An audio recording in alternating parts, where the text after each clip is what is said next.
Cette semaine, dans mon travail, alors que j'étais devant mon ordinateur, il y a une roue qui s'est mise sur mon écran. Ce genre de roue, je pense que je ne suis pas le seul à l'avoir déjà vu. Vous connaissez cette roue? Qui connaît cette roue couleur chromatique qui tourne sans cesse? Ok, je suis le seul adepte de Macintosh ici. Je ne suis pas seul. Ok, quels sont ceux qui ont un iPhone? Non mais levez la main, on a l'impression que la communauté Apple a honte ce matin. Non, levez plus haut la main. Ok, rassurez-vous, je ne vous ai pas trahi. Parce que dans un autre cadre, je travaille aussi sur un autre type d'ordinateur. Et il m'est aussi arrivé de rencontrer ce genre d'écran. Ok, quels sont ceux qui ont un Windows? Levez la main. Ok, vous qui êtes à côté, dites-lui franchement, je suis vraiment désolé pour toi.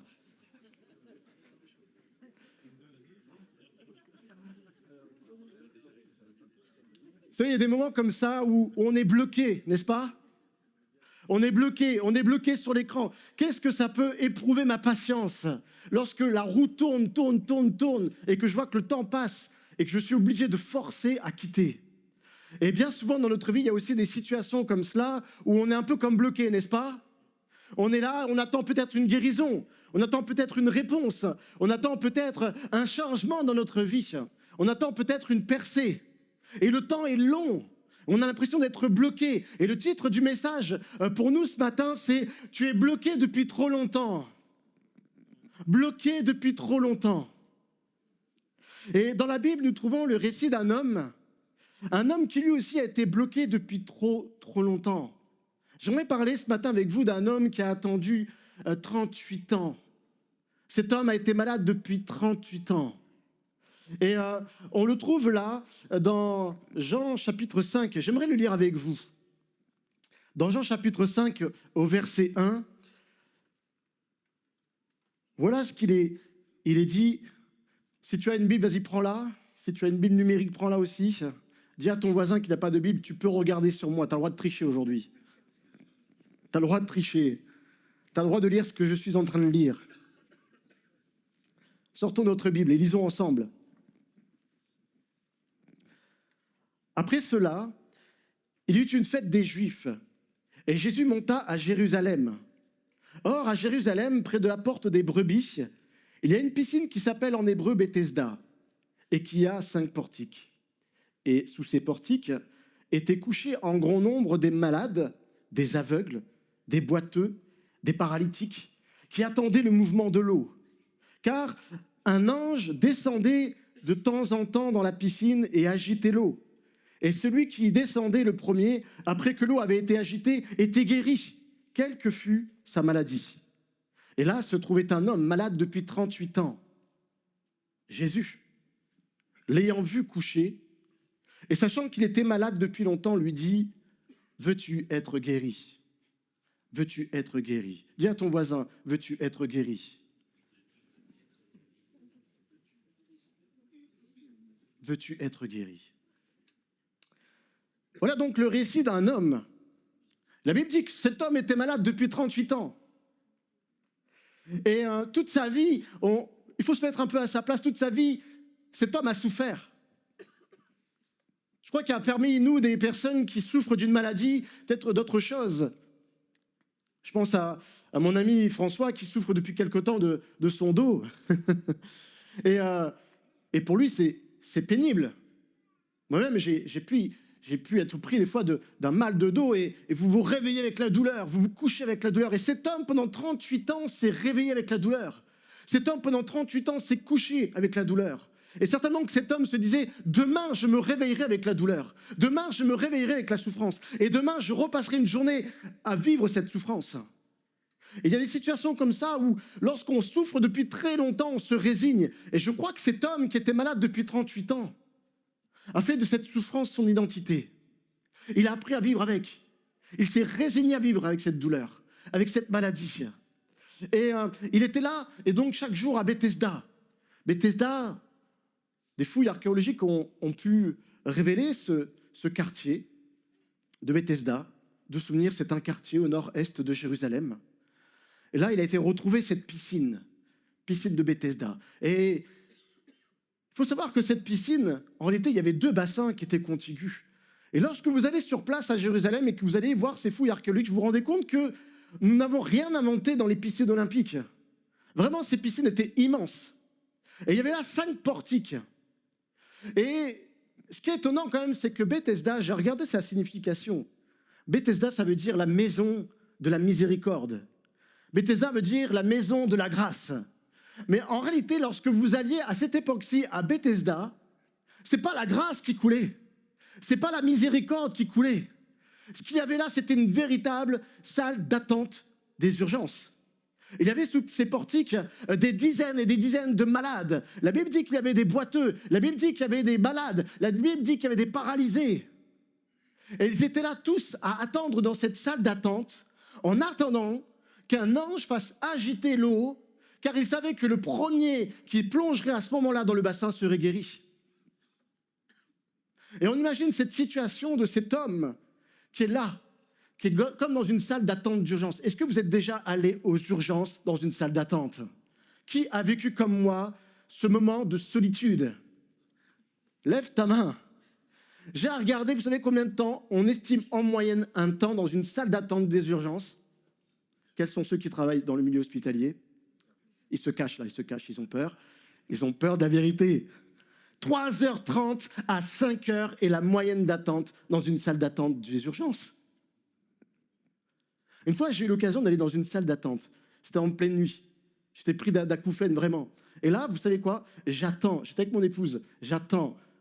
Et là, tu te dis, pour l'instant, je suis toujours à la banque d'accueil. Et ça fait déjà 1 heure que j'attends. Je me dis, derrière, il y a encore tout le process. Et là, j'ai attendu une 2e heure. Et alors, il commence à me faire mettre dans une petite pièce. Et là, j'étais seul, tout seul maintenant. Et j'attends encore 1 heure. Mais le temps m'a paru si long. Et alors, on me fait passer un scan. Et là, on me dit, bon, c'est bon, monsieur. Et là, ça faisait déjà 4 heures. Monsieur, c'est bon. J'ai cru qu'il m'avait oublié, vraiment, j'ai cru. Il dit, non, c'est bon. On voulait s'assurer qu'il n'y avait pas eu la rupture d'un anévrisme. Et là, je me dis, ah bon, parce que ça peut arriver. Oui, des fois, quand on a les acouphènes, c'est à cause de cela. Et je dis donc, ça veut dire que potentiellement, j'aurais pu y avoir déjà depuis plus de 5 heures la rupture d'un anévrisme. Et donc, vous pensez qu'après 5 heures... Non, mais franchement.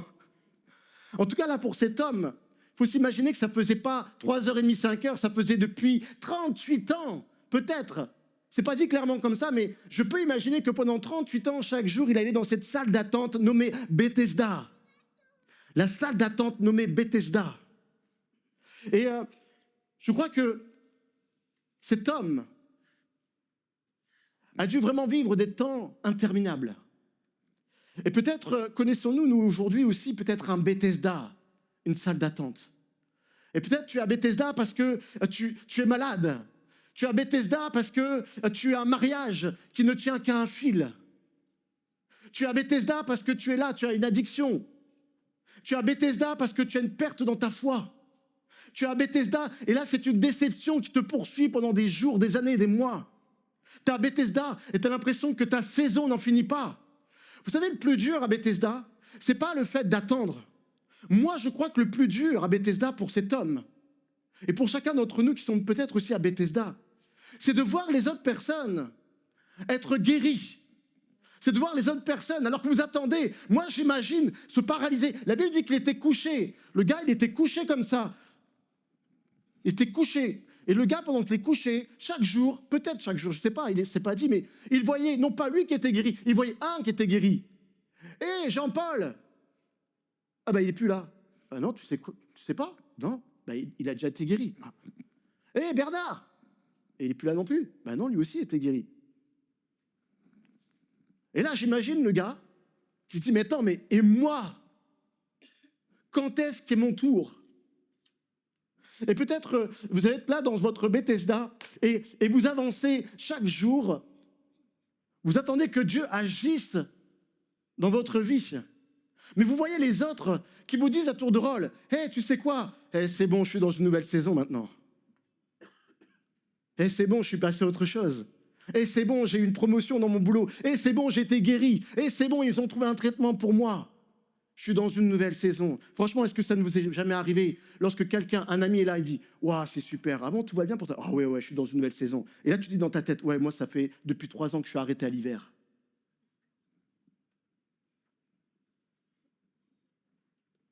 C'est ça le plus dur à Bethesda. C'est de voir les autres avancer pendant que nous sommes couchés. Et nous sommes là toujours au même endroit. Vous savez ce qui se passe à ce moment-là?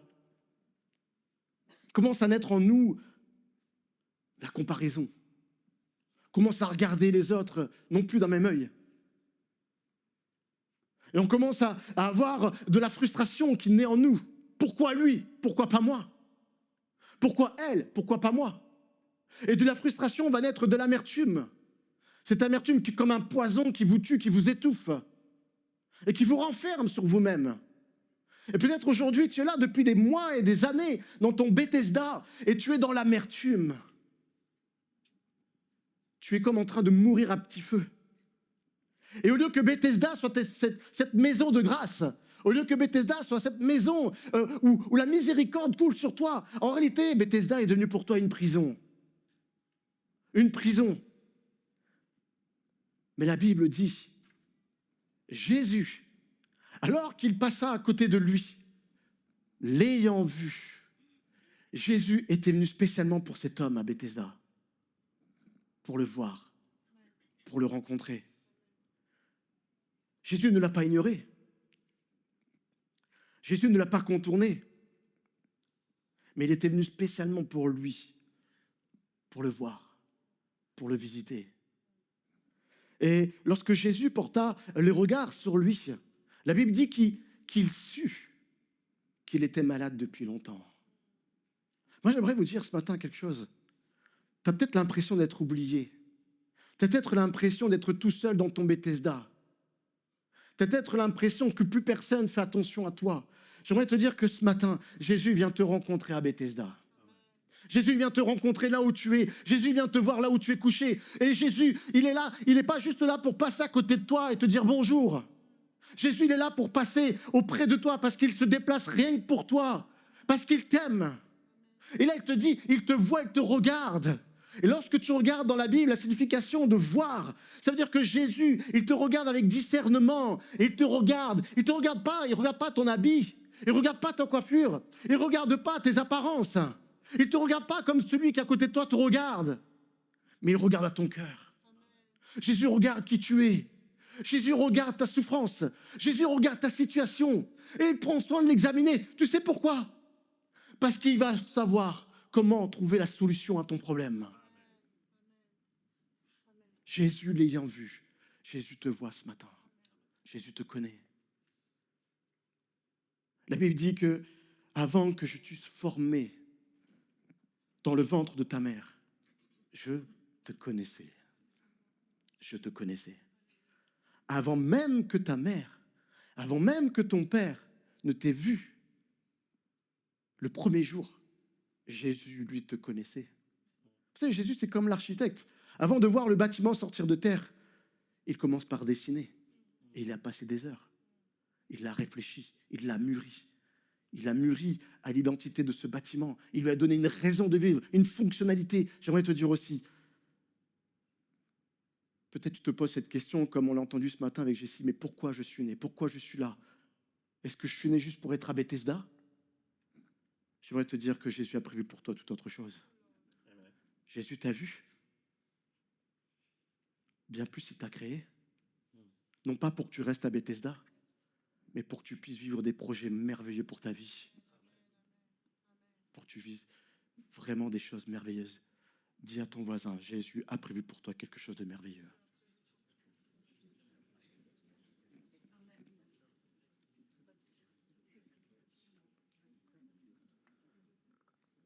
Je voudrais te dire ce matin, mon deuxième point, c'est que Jésus veut bien plus que te rencontrer. Jésus veut bien plus venir te voir à Bethesda. Je crois qu'il n'y a pas plus grande frustration lorsque vous allez dans une salle d'attente, vous faites la visite médicale et puis vous ressortez comme si vous étiez rentré.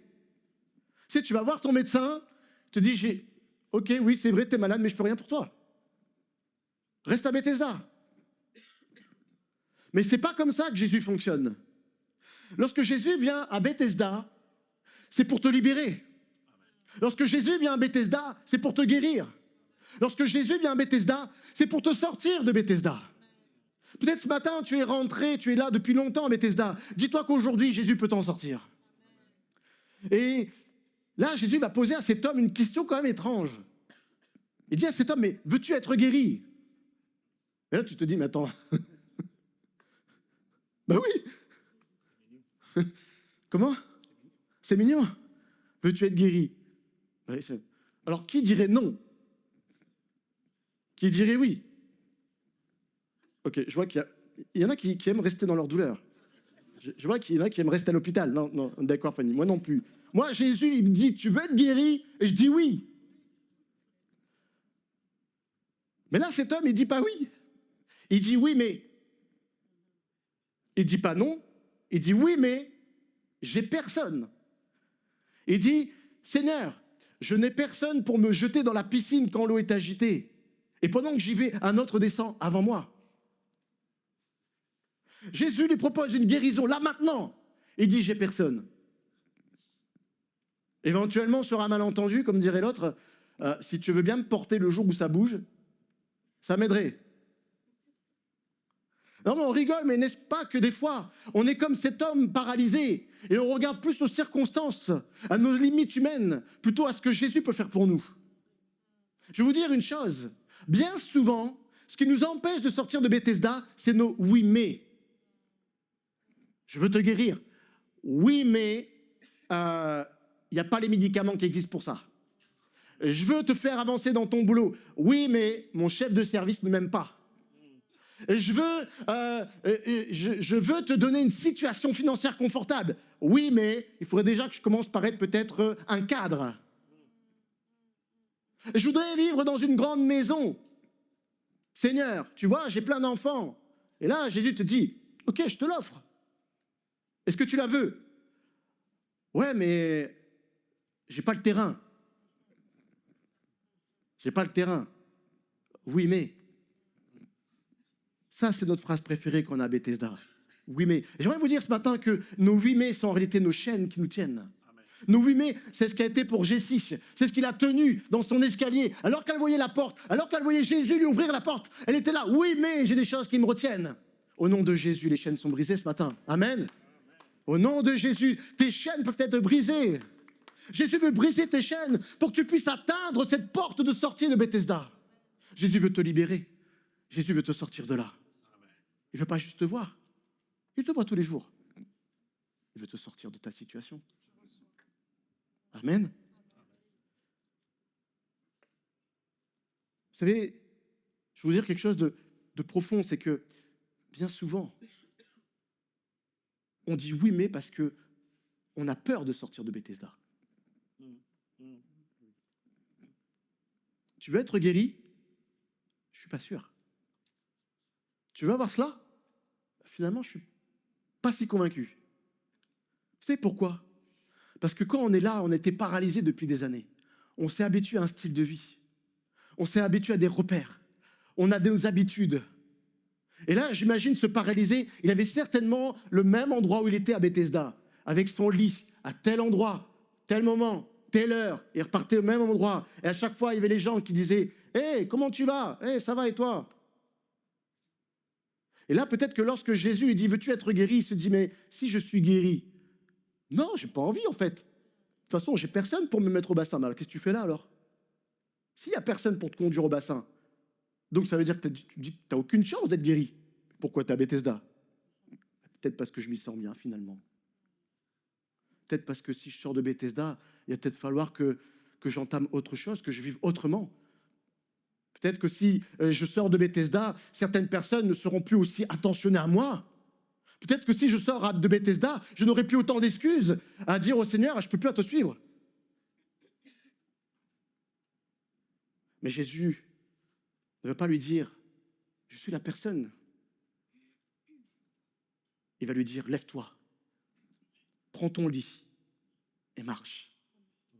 Lève-toi, prends ton lit et marche. Et aussitôt, sur cette parole, sur la parole de Jésus, cet homme, la Bible dit que cet homme fut guéri, et cet homme se leva, et cet homme marcha. J'aimerais te dire ce matin que la parole de Jésus est créatrice. Au commencement, Jésus était là, et sur sa parole, les cieux et la terre ont été créés. Sur sa parole, il peut te dire aujourd'hui, lève-toi et tu marches. Sur sa parole, il peut te dire, tu vas avoir maintenant un bon travail, tu auras ce travail.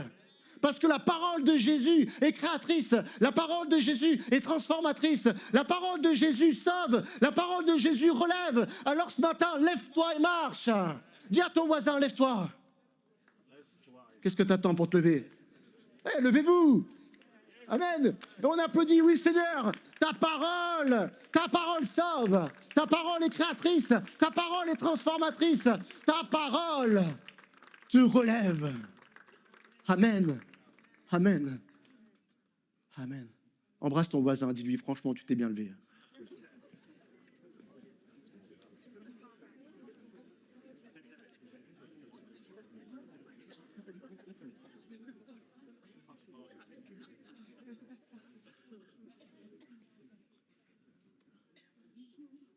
Vous êtes levé par la foi, vous voulez plus vous asseoir. Hein. On ne veut plus se coucher. Hein. Ça, c'est la transformation de Christ. Quand tu es levé, tu ne te rassois plus. Tu supportes plus d'être couché. Là, tu sers ton Dieu de tout ton cœur. Tu es passionné par lui. Ouais. Vous savez, la guérison que Jésus a prononcée sur la vie de cet homme, on pense que c'est juste une guérison physique. Mais en réalité, plus tard, il va le revoir dans le temple. Parce que cet homme, une fois qu'il a été guéri, Jésus le retrouve plus tard. Je ne vais pas le lire, mais on le voit dans quelques versets plus tard. Il dit que Jésus va le retrouver dans le temple et lui dit « Hé, tu es guéri à présent. Maintenant, ne pêche plus. » Cela veut dire que Jésus l'avait non seulement guéri physiquement, mais il l'avait aussi guéri dans son âme. Et là, Jésus est en train de lui dire « Moi, je t'ai sanctifié, je t'ai guéri dans ton âme. Alors maintenant, ne pêche plus. Maintenant, ne souille plus ton âme. » Je voudrais te dire ce matin, Jésus veut non seulement te guérir de ce que tu souffres depuis des années, mais il veut aussi te sauver. Il veut que tu aies la vie éternelle. Parce que Jésus est la résurrection et la vie. Jésus est celui qui sauve. Et la Bible dit que Jésus a tant aimé le monde que quiconque croit en lui ne périsse pas, mais qu'il ait la vie éternelle. Si tu crois ce matin, et si sur cette parole tu es prêt à te lever, Jésus va te guérir. Non seulement dans ton corps, mais aussi dans ton âme. J'aurais t'amener avec ce troisième point. Vous savez, c'est Jésus, il est là, il l'a rencontré. Jésus te rencontre ce matin dans ton Bethesda. Jésus te voit ce matin. Jésus te libère, il te guérit. Mais bien plus. Combien de fois je vois trop de personnes qui sont là à chercher une guérison, ils sont là à chercher un miracle, et dès qu'ils l'ont, il n'y a plus rien. On ne les voit plus. Mais Jésus ne veut pas simplement t'offrir une guérison ce matin. Jésus ne veut pas simplement nous offrir un miracle. Jésus ne cherche pas des églises qui font des miracles, pour qu'on ait de plus en plus de spectateurs. Non, Jésus veut que des églises naissent, pour que les gens le rencontrent, que lui le voit, les guérisse, mais surtout qu'il puisse se révéler à eux, personnellement. Jésus, ce matin, veut se révéler à toi d'une manière personnelle. Je me suis posé cette question, mais attends, Seigneur, il y a un hic dans l'histoire. Je ne savais pas ce que c'était ce hic. Il y a un truc qui me perturbait. Vous savez, ça vous arrive des fois, intellectuellement, il y a un truc qui, vous ne savez pas le définir, mais il y a un truc qui, c'est pas fluide. Et là, au plus je méditais sur cette parole, je me dis, Seigneur, il y a un truc qui ne va pas. Dans cette histoire, il y a un hic. Or, ta parole n'est pas contradictoire. Tu m'expliques, Seigneur, pourquoi tu as guéri cet homme,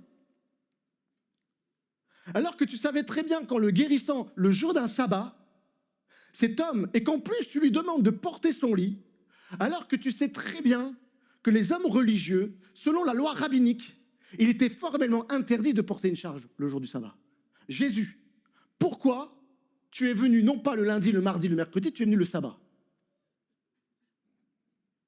Pourquoi tu as fait porter à cet homme son lit pour qu'il se fasse choper par les hommes religieux derrière?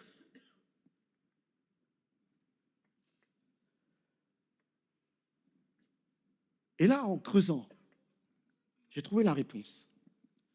La réalité, c'est que Jésus était non seulement venu le jour de sabbat pour cet homme qui était couché, mais Jésus qui connaît toutes choses, Jésus qui a tout prévu d'avance, était venu spécialement le jour du sabbat, justement pour causer la réaction des hommes religieux. Parce que les hommes religieux, lorsqu'ils l'ont vu, il dit, ok, lorsqu'ils ont vu cet homme guéri, ils ont dit, hé, c'est le sabbat, il ne t'est pas permis d'emporter ton lit. Jésus savait cela. Ce qui va se passer derrière, c'est que, parce que les hommes religieux ont vu le lit porté, alors ils sont allés trouver Jésus. Et ce qui me frappe dans ce récit, c'est que lorsque les hommes religieux voient ce miraculé, ils ne lui posent pas la question, mais est-ce bien toi qui étais paralysé il y a encore quelques secondes, qui est maintenant debout? Mais merci Seigneur.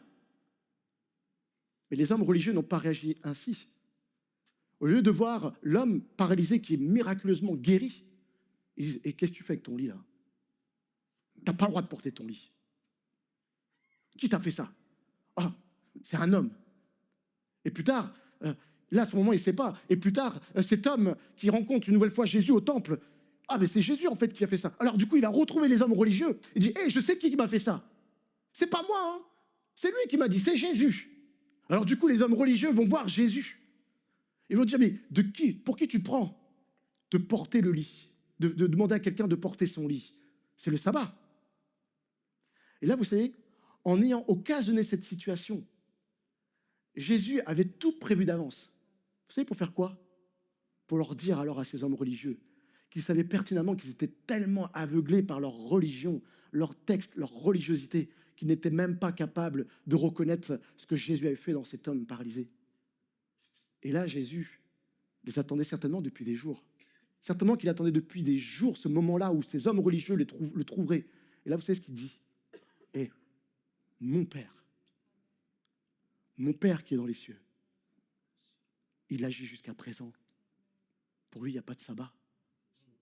Et moi, parce que c'est mon Père et que je suis son égal, parce que je suis le Fils de Dieu, eh bien, j'agis pareil. Pour moi, il n'y a pas de sabbat, parce que c'est moi le sabbat. C'est moi le repos.